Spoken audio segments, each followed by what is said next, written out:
The U.S. Treasury has again placed South Korea on its monitoring list for foreign exchange practices, a label that sounds technical but can matter in real life, especially if you live in Korea and pay rent, tuition, or bills in won. In its latest semi-annual review, Treasury said it found no currency manipulator, while also tightening the way it monitors economies that might intervene in FX markets. One notable change reported: the U.S. is paying closer attention to actions that resist a currency's depreciation, not only moves that hold a currency down. The same reporting also noted Thailand was added to the monitoring list, while several Asian export economies remain under watch. For foreigners, the key takeaway is not "a crisis is coming," but that policy language can move expectations. When investors think FX scrutiny could affect trade talks, interest rates, or diplomatic tone, the one can become more sensitive to global headlines.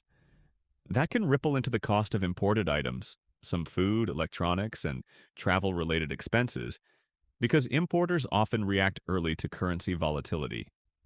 Keon-hee on the Korean side, being on the monitoring list does not automatically trigger penalties. It's more like an enhanced review flag. The U.S. signals it will keep asking questions about the drivers of Korea's current account position, reserves, and FX operations. Over time, that can become part of a broader negotiation atmosphere, especially when tariffs, industrial policy, and supply chains are already political topics. If you're an expat or traveler, the practical advice is simple. When big U.S. policy reports hit, expect a bit more one movement for a few sessions. If you're sending money abroad, paying for a big purchase, or booking travel, consider watching the rate for a day or two instead of assuming stability. This is not a reason to panic. Just a reminder that macro policy documents can translate into micro price changes faster than people expect. New reporting suggests the Trump administration is moving forward with practical steps to reimpose or formalize reciprocal tariffs, reportedly at a 25% level, alongside auto-related tariff pressure on Korea. While details can change fast, the key phrase here is implementation work, meaning the story is no longer only political rhetoric. It's about paperwork and timelines. For foreigners living in Korea, tariff escalation matters in three ways. First, it can hit confidence in export-heavy sectors, autos, parts, and advanced manufacturing, where jobs and investment sentiment often move before any tariff actually lands. Second, the one can become more volatile because trade friction increases uncertainty about growth and capital flows. Third, certain prices can react early, not always directly through tariffs, but through supply chain decisions, inventory adjustments, and hedging costs. On Korea's likely strategy, based on past playbooks, is to push for exemptions, phased timelines, or package deals that trade increased purchases or regulatory tweaks for tariff relief. The U.S. side, meanwhile, tends to frame tariffs as leverage to accelerate concessions, market access, procurement, or strategic alignment on critical supply chains. For everyday residents, the story to watch is not the headline number, but whether the issue becomes embedded in broader negotiations: semiconductors, batteries, defense procurement, and industrial subsidies. And a nice end practical tip: if you're planning major purchases that depend on imported components, or you're negotiating a salary package tied to export sector performance, expect more headline risk over the next few weeks. Tariffs rarely arrive as a single event. They often emerge through a sequence: signals, draft notices, negotiations, partial pauses, or exceptions. Today's reporting suggests the process is at least moving past the signal stage. South Korea announced a housing push aimed at speeding up urban supply in the Seoul metropolitan area, reportedly targeting 60,000 units, split between Seoul, about 32,000, and Gyeonggi, about 28,000. The framing is supply expansion and fast-tracking, which typically means streamlining redevelopment, shortening procedural bottlenecks, and trying to bring projects to market sooner. For foreigners, housing policy isn't only about buying apartments. It influences the rental ecosystem, jaunt dynamics, monthly rent, WOLs, and how landlords price renewal risk. When the government signals more supply, expectations can shift even before construction begins. Some landlords hold off on aggressive rent hikes. Some tenants delay moving. Some neighborhoods become watch zones for redevelopment rumors. That can matter if you're choosing between a 1-year and 2-year lease, negotiating a deposit, or deciding where to live near a work commute. The most important detail is credibility. Housing plans live or die on execution. A headline number can calm sentiment temporarily, but residents will look for where exactly, which sites, and how quickly permits move. If fast-tracking triggers pushback, local opposition, infrastructure constraints, or political conflict, delivery can slow and prices can rebound. If you're relocating to Seoul this year, treat today's plan as a signal that authorities want to ease pressure but don't assume immediate rent relief. The near-term market still depends on interest rates, migration, and which districts actually see shovel-ready projects. Practical tip: when a neighborhood is named in fast-track plans, double-check whether your building might face construction noise, traffic changes, or redevelopment uncertainty during your lease term. Sometimes future value for owners means daily disruption for renters. South Korea's public ethics process released asset disclosures for a group of high-ranking officials. 362 people connected to status changes, such as appointments or promotions. Reporting highlights that the largest declared assets among current officials were tied to Jae-heon, South Korea's ambassador to China, at roughly W53.0 billion, about 530 yog won. This matters for foreigners for two reasons. First, asset disclosures are one of the few standardized windows into how Korea's political and administrative elites are scrutinized. When a new administration emphasizes clean government, these disclosures become a trust test. Second, the policy consequences can be real. If disclosures trigger controversy, you can see ripple effects in appointments, reshuffles, or parliamentary hearings. Events that slow down decisions on budgets, public projects, or regulatory reform. On and in daily life, you might ask, why should I care? Because political legitimacy influences policy speed. When leadership teams are stable and credible, it's easier to move on housing, immigration services, business permits, and economic support programs. When controversies erupt, attention shifts to damage control and administrative momentum can stall. In and N for expats who run businesses in Korea or are navigating visas, stability matters. If top officials face intensified scrutiny, ministries may become more cautious, slower to sign off, and more procedural. The disclosure itself is not evidence of wrongdoing. It's a transparency mechanism. But the public reaction, media narratives, opposition pressure, and internal accountability can shape how quickly policies are executed. Today's disclosures will likely be used as political ammunition by both sides, one framing it as transparency, the other as a symbol of elite privilege. A major political and legal argument is escalating after a court ruling involving Keon-hee. Reporting indicates that senior prosecutors, linked to the earlier investigative team, criticized the court's conclusion on the Deutsche Motor stock manipulation allegations, describing the not guilty outcome as unfair or difficult to accept. Other coverage frames the case as a mixed verdict moment, where some allegations were treated differently than others, fueling claims of inconsistency and renewed calls for deeper investigation. This matters for foreigners in Korea because it is not just celebrity scandal. It is a stress test for institutions. How courts are perceived, how prosecutors respond, and how politics reacts when a case touches power. If the controversy grows, it can affect legislative schedules and administrative focus. High-profile legal battles tend to absorb political oxygen, slowing other priorities like economic reform or social policy. It can also sharpen polarization in media narratives, some stressing rule of law, others stressing double standards. For residents, that can translate into a noisier political environment and more uncertainty about what issues dominate the agenda. From a legal process perspective, the key is what happens next. Whether prosecutors seek further review, whether special counsel proposals gain traction, and how courts justify evidentiary thresholds in complex market manipulation cases. The details are technical, trading patterns, coordination, and intent, but the public impact is emotional. trust. For foreigners watching Korea, the safest interpretation is, this case is becoming a symbol fight about equality before the law. You don't need to pick a side to understand the consequence. When institutional legitimacy is contested, politics can become more reactive and policy becomes harder to predict. Samsung Electronics posted what reporting describes as a record quarterly performance, driven by a strong memory cycle. Figures cited in coverage include roughly W93.8 trillion in Q4 revenue and W20.1 trillion in Q4 operating profit. On top of that, Samsung announced a special dividend of about W1.3 trillion, its first in years, an investor-friendly move that often signals confidence and surplus cash flow. For foreigners in Korea, this isn't just stock market trivia. Samsung is a macro weather vane.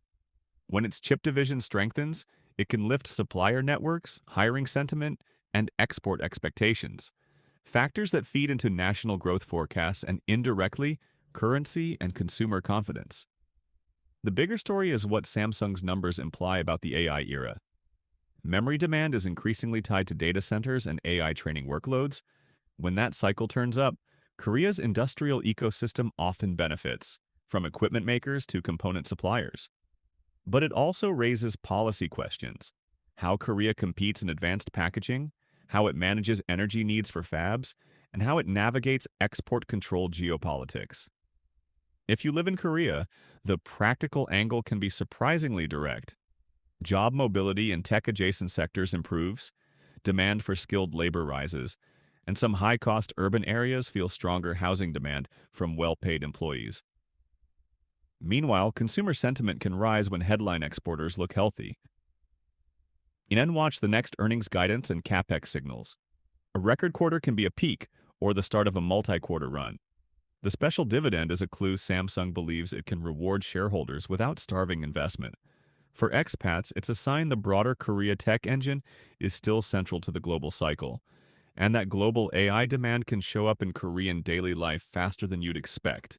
In a ruling with big implications for K-culture fandom safety, South Korea's Supreme Court upheld a suspended prison sentence for the operator of the Talduk Suyongso channel, widely labeled a cyber wrecker outlet. Reporting says the creator posted false or malicious videos targeting celebrities such as IVE's Jang Won-young, earning significant revenue, and the final outcome confirmed a 2-year prison term, suspended for 3 years, plus financial penalties. Why does this matter to international fans? Because it draws a clearer legal line around monetized harassment. K-pop fandom runs on speed, clips, edits, rumors, and that speed can be weaponized. When courts treat engagement farming defamation as a serious offense, it changes incentives across the ecosystem.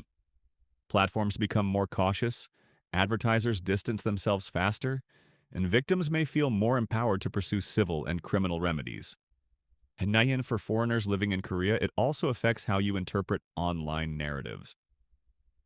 A lot of K-pop drama circulating in English-language spaces originates from Korean-language channels chasing clicks. This ruling is a reminder: not all viral content is tea. Some is legally punishable fabrication. The broader cultural impact is trust. Agencies, artists, and fans all suffer when rumor mills dominate. If enforcement strengthens, you may see more lawsuits, more takedown demands, and more official statements correcting misinformation. That can make the fandom environment feel less chaotic, though it may also intensify fan wars as people weaponize legal threats. Bottom line: today's ruling signals that Korea's legal system is willing to punish creators who turn defamation into a business model.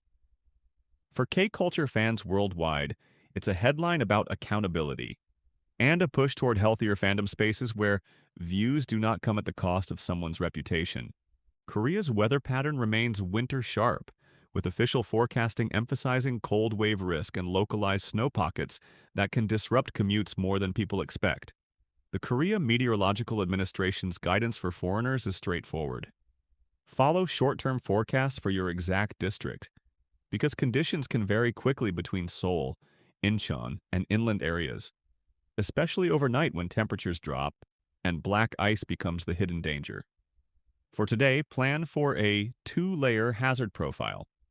1. Low temperatures that feel harsher due to wind, and 2. Intermittent snow or leftover melt that refreezes after sunset.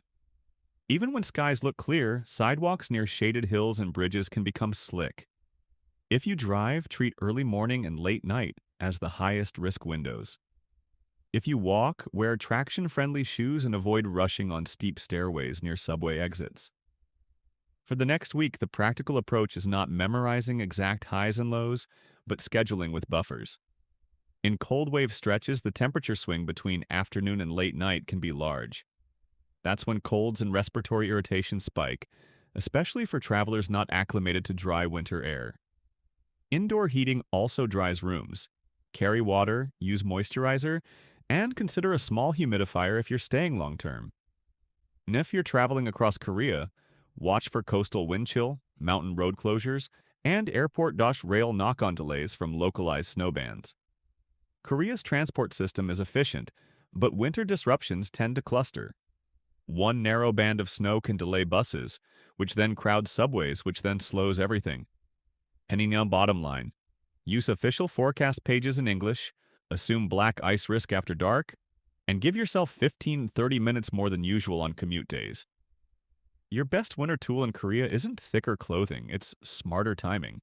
If you've ever felt like K-pop rumors move faster than reality, today's court headline is a reminder that Korea is drawing a harder line. The Supreme Court upheld a suspended prison sentence for the operator of Talduk Suyongso, a channel accused of uploading malicious or false content about celebrities, including IVE's Jang Won-young, content that reportedly generated large revenue. The confirmed outcome includes a 2-year prison term suspended for 3 years and financial penalties. Why should global fans care? Because this is not only a legal story, it's a culture shift. Cyber record channels survive on a simple formula. Take a real person, attach a viral accusation, and let the algorithm do the damage. When courts treat that as a serious offense, it changes how fandom spaces evolve. Platforms become more sensitive to defamation reports. Agencies may pursue takedowns faster, and fans can point to concrete legal outcomes when debating what's just commentary versus harassment. Oinen. This doesn't magically end rumor culture, but it does raise the cost of running a fake narrative business model. For international fans, the practical takeaway is media hygiene. Be cautious with translated clips and sensational thumbnails. If a claim feels too perfect for fan wars, it might be engineered for engagement rather than truth. Now, in the long run, healthier fandom spaces depend on incentives. Today's ruling is a rare incentive reset moment. It signals that monetizing targeted harm can trigger real consequences. For fans who want a safer ecosystem where artists can work without constant smear campaigns, this is a headline worth remembering. TV personality Hyun-moo is trending again, this time through a mix of industry commentary and viral on-air moments. In one widely shared interview-style headline, he argued that the era of a single national MC dominating Korean entertainment is fading, as audiences fragment across platforms, formats, and fandom-driven niches. At the same time, Jeon has remained visible in mainstream broadcasting, and the contrast is the point. Korea's variety ecosystem still produces big, shared moments. But fame is now distributed. Even one unscripted incident can explode online, travel through short-form clips, and become a meme faster than a primetime show can respond. One report highlights an awkward live broadcast moment that triggered quick apologies. Exactly the kind of microdrama that fuels today's attention economy. For international fans, this is a useful lens on how Korean entertainment is changing.